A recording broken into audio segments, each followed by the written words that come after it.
In this exercise, we're going to see how the channel mixer effect compares with the black and white effect and how we might merge the best attributes of both.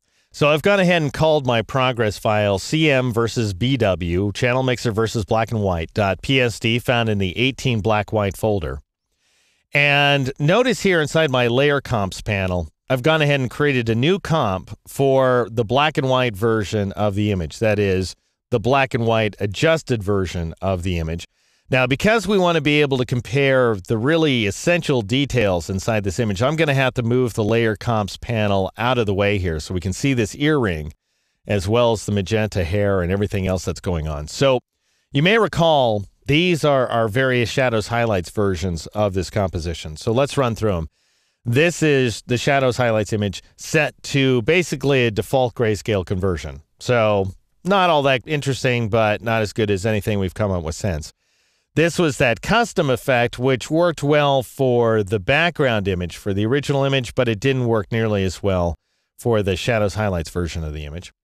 And then there's the shadows highlights infrared, which was that extreme variation with channel mixer, where I went ahead and set the red value to 50% green to 100%, so now we add up to 150, and then I subtracted 50 from the blue channel.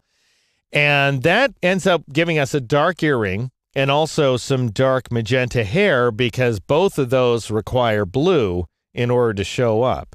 And we're subtracting all that blue information there, so we're darkening those details.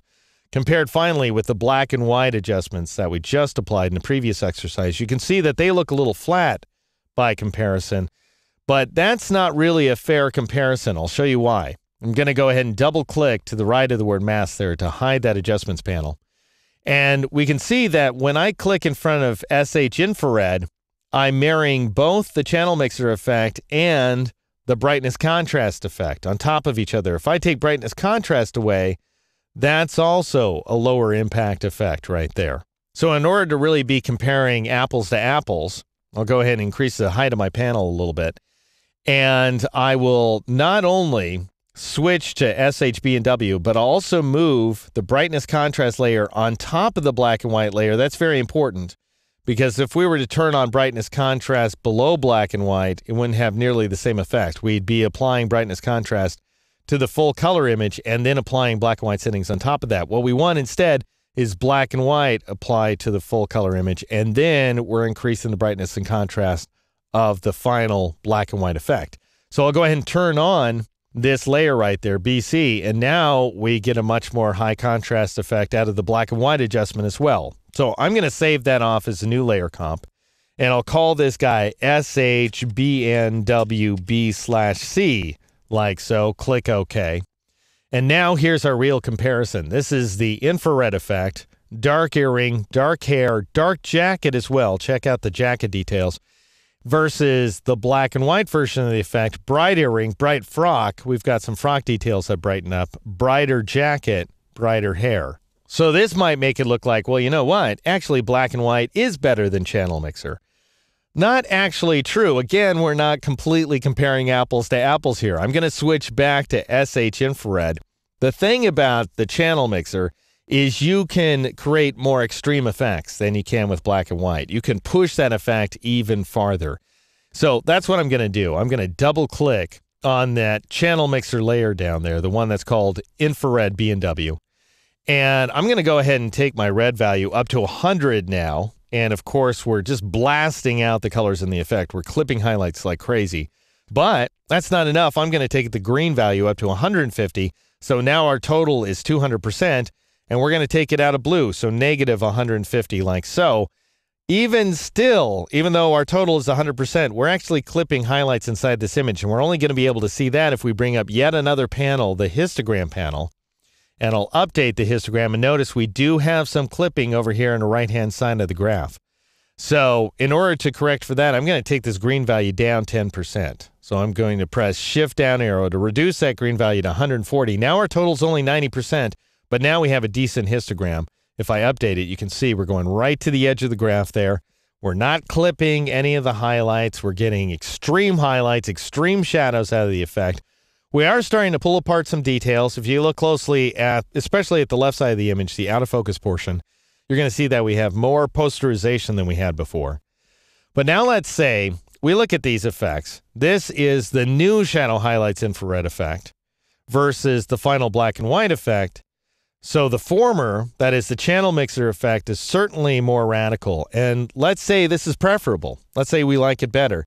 It's not the kind of thing we're going to emulate very easily using black and white, because black and white, when you start making radical changes, if we were to increase the heck out of the red and yellow values, for example, we're going to tear apart the details to a higher degree than we're seeing now. So let's say I like what I'm seeing here out of the channel mixer effect, but I also want those bright details inside the earring, maybe inside the frock a little bit, definitely inside of this woman's hair in the background. What do I do? Well, I can merge the two effects, but you have to be careful about how you do it. So I'm going to hide the adjustments panel once again, and I'll turn on B&W as well. So we have infrared B&W, which is the channel mixer. We have the black and white adjustment, and we have the brightness contrast layer. But turning on black and white didn't do anything. There it is off, there it is on. Well, of course it didn't do anything because it needs colors to work, and the infrared B&W layer had wiped out all those colors. So what we need to do is mask that channel mixer layer right there by adding a layer mask. So I'll drop down to the bottom of the layers panel, click on the add layer mask icon, and then I'll press the B key to get my brush tool, confirm that my foreground color is black, which it is for me. If it's not for you, press the X key. And then I'm going to paint, for example, inside of the hair.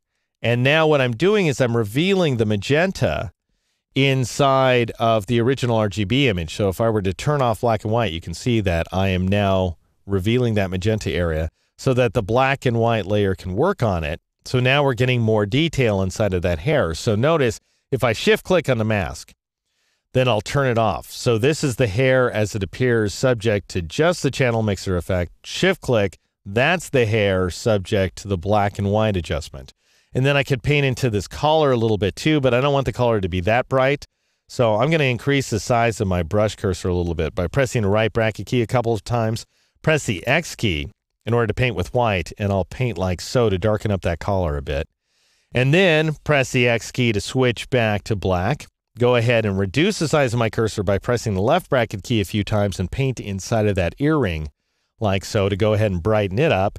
And then if I want to, I could drag across that frock in order to get some of those black and white details. But now that I've made that big adjustment with my color mixer, that's actually not necessary. So the frock was brighter without the masking. So I'll go ahead and undo that brush stroke. And this looks pretty good to me. I mean, I could... Let's see what happens if I paint inside of her face. That darkens the face a little bit, which actually might work out pretty nicely by contrast to the very bright face in the foreground. And I could paint away some of that sky detail as well, so we don't have so much posterization going on. And this could be my final effect. Now, you might look at this and say, well, Deke, gosh, man, let's go ahead and put that layer comps panel away. That's not you talking, that's me talking for a moment. You might say, that is a lot of work in order to get this black and white effect. Yes, it's cool. It's really awesome. But the idea of merging channel mixer and black and white together for every image that I want to convert to black and white, that's just too much. And so what I would recommend to you is this. If you're trying to work your way through a dozen or more images, then you might find that black and white serves you better because you can just go ahead and tweak those values, but you'll have to do so for each and every image. Each image is going to require different values. You have to remember that. Whereas with Channel Mixer, you might be able to come up with a mix that works for all of your images. So you'd have to play around to see which is going to do better for you. And then if you run into a situation where you have this one image, and this is the kind of stuff I focus on, choose an image that is exactly that photograph that requires your attention and spend the time and effort required to make that image its very best. And that's what we've done in this case here. But we can go even farther. Not quite done yet because there's a couple of additional modifications I'd like to make in the next exercise.